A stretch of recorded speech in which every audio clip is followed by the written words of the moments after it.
Alright, here we go. Game 3, UPS 2, HMS GT UPS. So the rubber match to decide which fleet wins the series. And so we got red die for the GT fleet, and then black for UPS 2. Both fleets in the description below, along with games 1 and 2 if you want to see those.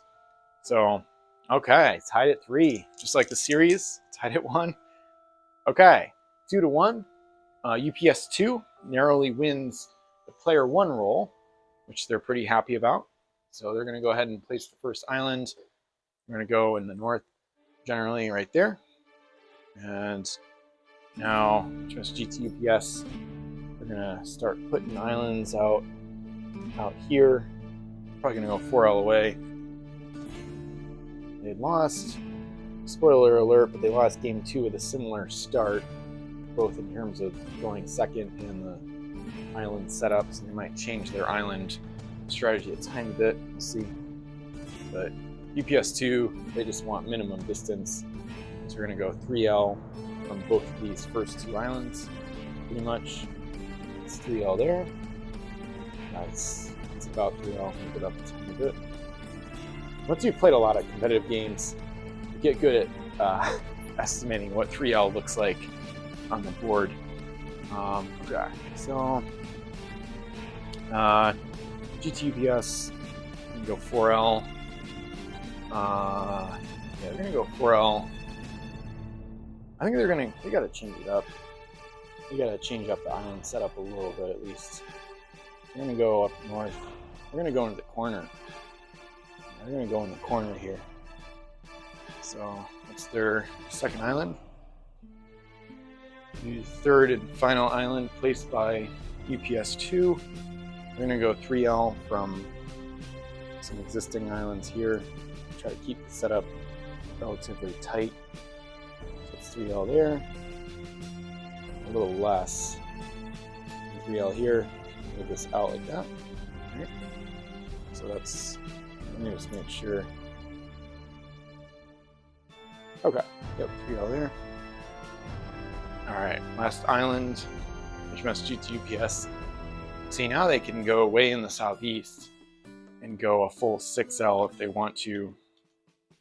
Since they're going second, they could put the enemy fleet down there. I think they might actually. Yeah, I think they might. Partly to try to like force the enemy to want whirlpools, although it probably won't work in that regard. So 4 and 5, 6. So a pretty obvious strategy by HMS GT UPS. They're probably going to put UPS 2 down in the southeast. And they pick player 1's home island location. Alright, so now we get to terrain. So UPS 2 is going to vote for 1. And just like they have in the series, GT UPS, they're going to vote for 5, I think, just like they usually do. Actually, maybe they're going to vote for 4, because if they put the enemy fleet down there, they won't need as many whirlpools to cover where they need to go. So they'll vote for 4. So 1 versus 4, so we got to roll off to see who gets it.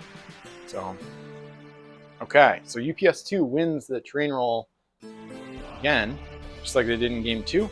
So we're only going to see 1 terrain placed per player. So UPS 2 will place first. They're going to go with a fog bank just like they did in the previous game. And it's going to go some general location in between islands right there. And then GT UPS, Sargasso Sea is not really going to help them too much, but neither is anything else. So they'll probably still go with the Sargasso Sea. Probably between trade routes. One of these 2 islands will be where the Haipeng ends up at. I think they'll place one right here actually, in between these 2 islands.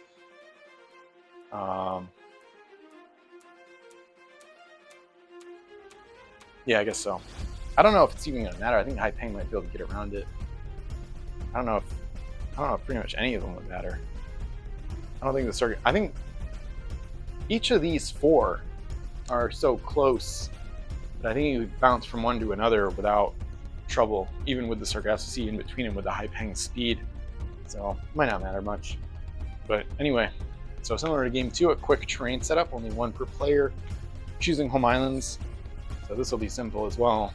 GT UPS, they are going to put the UPS-2 down in the southeast corner, and they're going to place their 2 starting ships, 2 out of their 3. Still got core waiting in the wings, which at this point isn't really a surprise with the +5 action.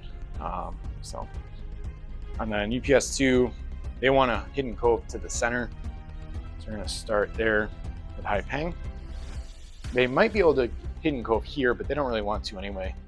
So that would be kind of an interesting choice. Try to build a fort on one of these on turn 1, but I think they'd rather try to stay a little bit farther away from Grand Temple, because I think they're gonna put Grand Temple in the northeast. So we'll go place these ships up there. So HMS GT UPS will start here. They're gonna map out their hidden cove options in a second here. And just place Haipeng and Port du Lion. So by hidden cove options, I'm talking about similar to last game, set up for last game, where they can basically choose where they hidden cove here or here. Problem is, could be similar to last game. Haipeng might leave no treasure there. You could force them to go here. That's like a part of the hidden cove meta that I haven't really thought about too much. Like intentionally leaving treasure behind to eliminate an island as a hidden cove option. I think they'd rather hidden cove here. I think they're gonna start Grand Temple up there. Let me just make sure she's farther away. So that's 3L, like a little more than half an S. Okay, that's not really closer. I think this is gonna be the closer island no matter what. I don't know if they could go up here in the corner, but I don't think it's gonna matter much. So that's like 3L, 1S and a half. And then this is gonna be, now this one's a little farther away now. It's almost a full 2S. So they're gonna, it looks weird, but they're gonna start there to try to hidden cove to this island instead of that one to start the game. Grand Temple, or not start the game, but start their first turn. So, all right. Choosing home islands, placing crew. UPS-2 is going to go with the same. Both fleets are going to go with the same stuff from the previous game. So with their +5, the +5, UPS-2 is bringing in Port du Lion and the Mermaids event with a proxy. So they didn't reveal it last game, so they still have that in their back pocket. So there's a chance that the GT UPS fleet thinks that's like Raft or Favor of the God. Well, they didn't reveal Favor of the Gods in game 1, but whatever. GT UPS just notices that they're bringing in 1 event instead of 2. So they certainly could know, or not know, but they could surmise that it's Mermaids, or might be. So anyway, and then GT UPS, they're going to bring in the same +5s as usual. So Explorer on Grand Temple, 3 Oarsmen, 1 on Core, 2 on the home island, and then the Divers event. So I'll place those extra Oarsmen on the home island to start the game. And then we go to placing treasure. So both fleets are going with the same UTs they did last game. So 663, and then some general positives and Albatross for the UPS-2 fleet, and then the Wipers and Illuminators and 663 in the Grand Temple fleet. Okay, we're ready to start game 3 between UPS-2 and HMS GT UPS, the final deciding game in the series. Just clock, not an endgame condition. Both fleets in the far east, so I'm going to go left clock for UPS-2 as a player 1 default, and then GT as the right clock. So start the timer, and immediately we see Hidden Cove played as expected by both fleets. So Haipeng, nearest unexplored wild island. She's going to redock. I'm trying she's going to redock. Well, she's going to dock here, and then she's going to redock a little bit north of there, so she can go to this island or that one, depending on what she finds. So I don't think she can even get to this one.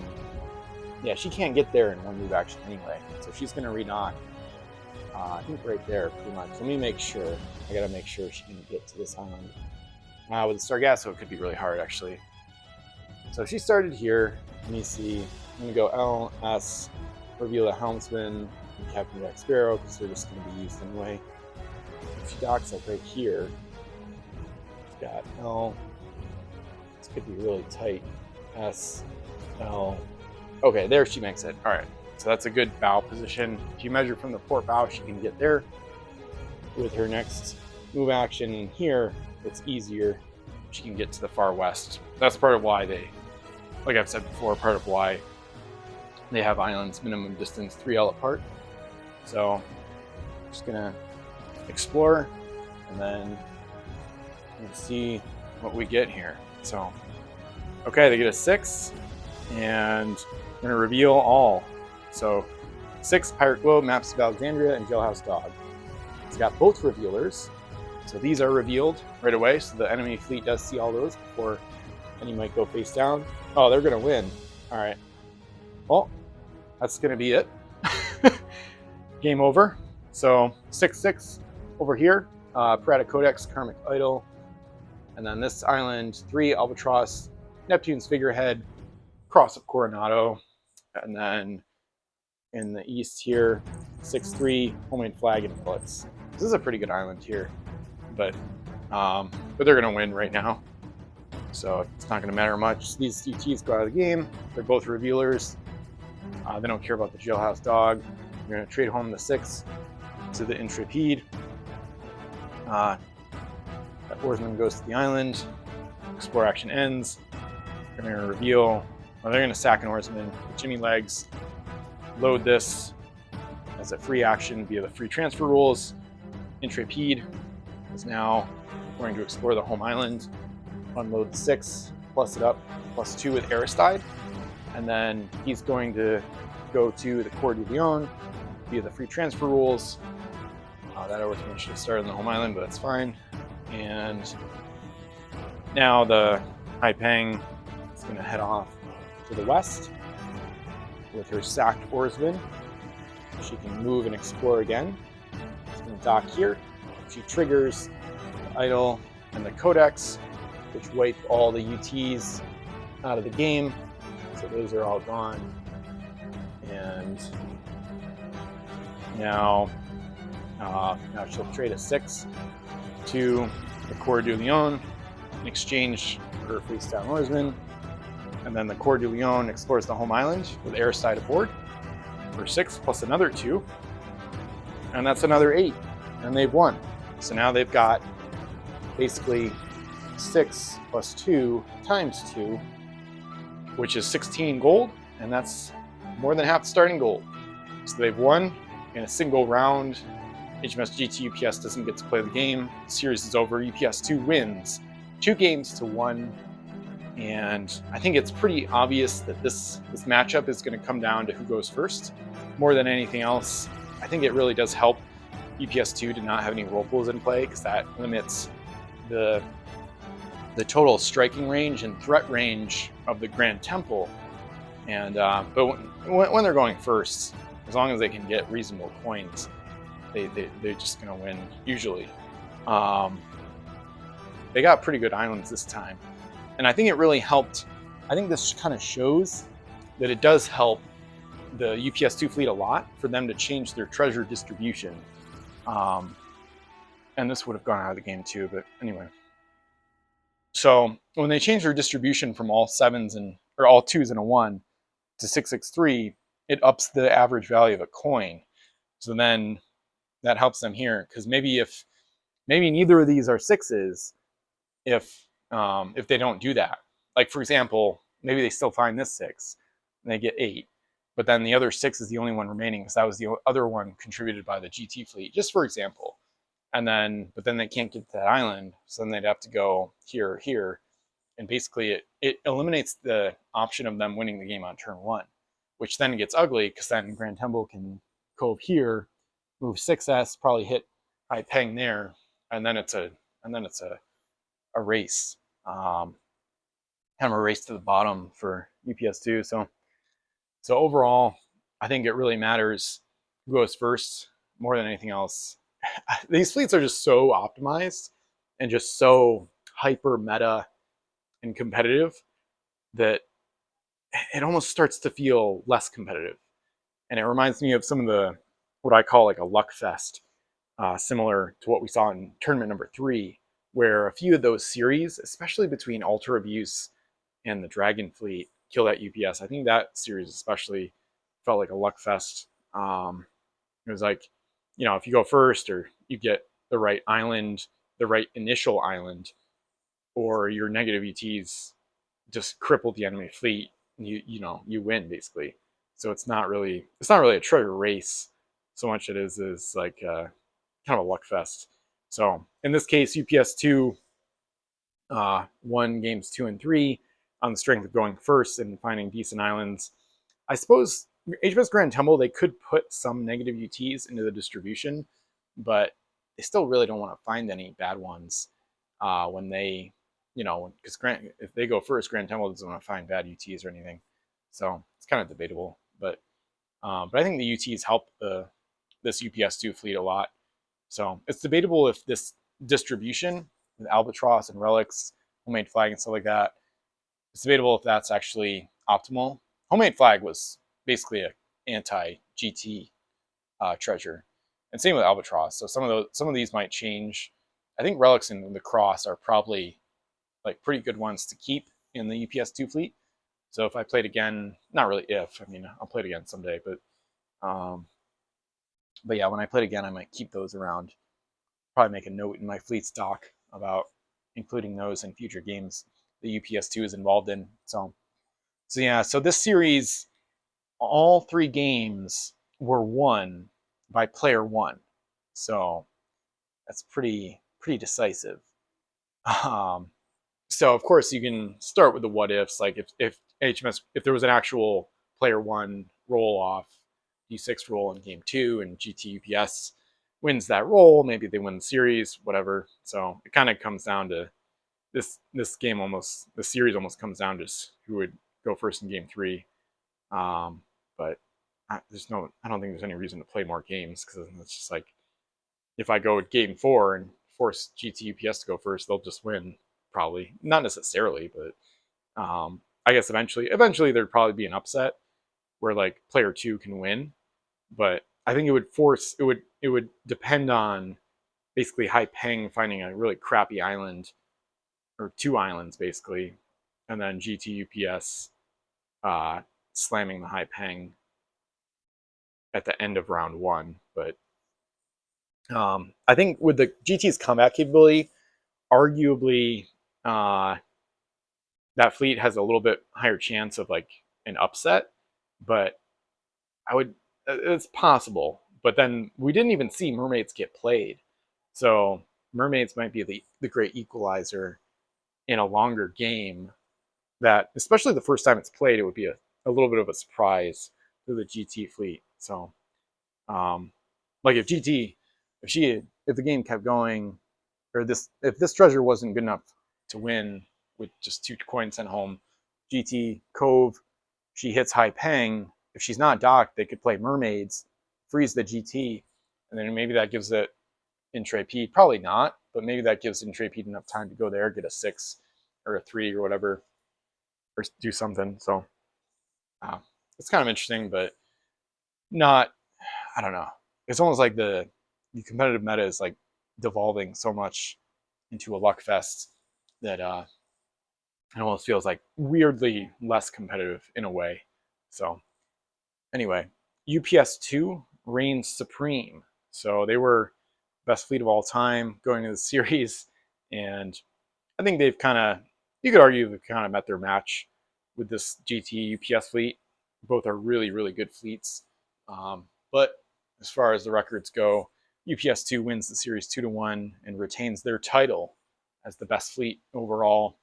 I could play, at some point I might play UPS 2 versus Ultra Abuse, because spoiler alert, but Ultra Abuse did manage to beat HMS GT UPS in a series after T3 ended. So maybe Ultra Abuse could beat UPS 2, but I mean, at this point, it's getting to the point where the fleets are so meta and so optimized that it's kind of a crapshoot. So it devolves into a luck fest where player one usually has an advantage, sometimes a big advantage, and then between that player one and the treasure distribution, a lot of games are decided on those two factors, which makes it a little bit less interesting to play out, just because the tactical decisions matter less when you can just gamify. If I go here, I win, or like, if I include 663 in the treasure distribution instead of 7 2s and 1, I'm more likely to win with 2 coins. Um, so it's a little less interesting to play out. I mean, I still really enjoy competitive play. So anyway, that decides the series. So like I said, UPS2 reigns supreme as the best fleet ever seen for at least for standard 40-point Pirate CSG games.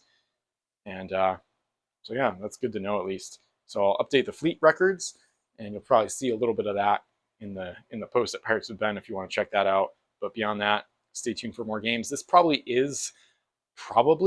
I don't know for sure, this might be the last competitive series I play for quite a while. I don't think it'll be the last competitive games I play, but I think I'm going to go. I think some of the future games for like summer 2024, if I play many competitive games, there might not be too many, but if there are more in 2024, it might be one-off matchups rather than a 3-game set. So anyway, thanks for watching. Feel free to like, comment, subscribe. Question of the day is, which fleet do you like more, HMS GT UPS or UPS 2? And stay tuned for more Pirates action. Thanks for watching.